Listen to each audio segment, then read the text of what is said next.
So the Secure Software Factory is actually a functional model that we built in support of DevOps or DevSecOps environments. So what we're looking at was how do we simplify, how do we provide a method by which our partners and our end users could actually understand that DevOps, that agile methodology, and ultimately build them a tool chain to enable that sort of cultural shift that takes place within a development environment.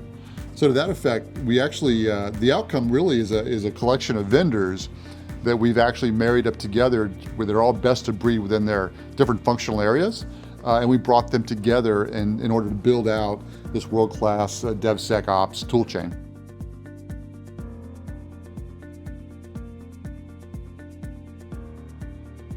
The DLT Secure Software Factory, it provides a framework of automation tools to consistently deploy high-quality, scalable, resilient, and secure software throughout an application's lifecycle. And why it is important to the government is it aligns with the paradigm shift that they've made over the last few years to move towards a bundled solution approach from a procurement standpoint, which there's a significant cost savings with all agencies when they do that, because instead of buying the tools on a one-off basis, if they can buy them in a bundled approach, there's a significant cost savings there.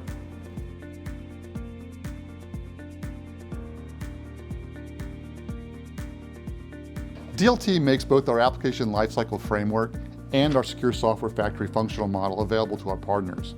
The reason why we want to do this is we really want to enable our channel ecosystem to help adopt and embrace this new development methodology, and more importantly, to give them opportunities to have more meaningful conversations with their end user customers. So we often see these frameworks and this approach being used as really a sales discovery tool.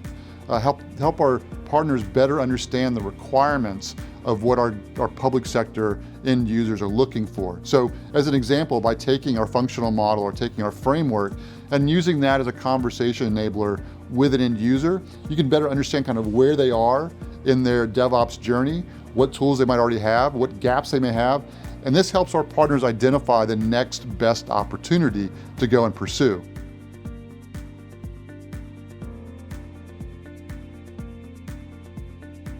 We started building this 12 months ago. One thing that Rick Stewart and myself found out very quickly was there was nobody in our space doing this from an aggregation distribution standpoint. We looked at our competitors' websites, we did market research, we talked to the channel, we talked with the OEMs, and when I first took over my domain, the application lifecycle domain, I started with 3 or 4 clients that we were actively doing business with. Currently we're up to about 18 to 20 clients where this message is resonating so much with them. In some cases, we have actually had conversations where they're interested in adding us as a second distributor or moving the book of business entirely over to DLT based upon what we're doing within the DLT Secure Software Factory. So I would say that yes, this is very unique with what we are doing in terms of differentiating ourselves from a value standpoint to help accelerate the OEM's book of business to public sector.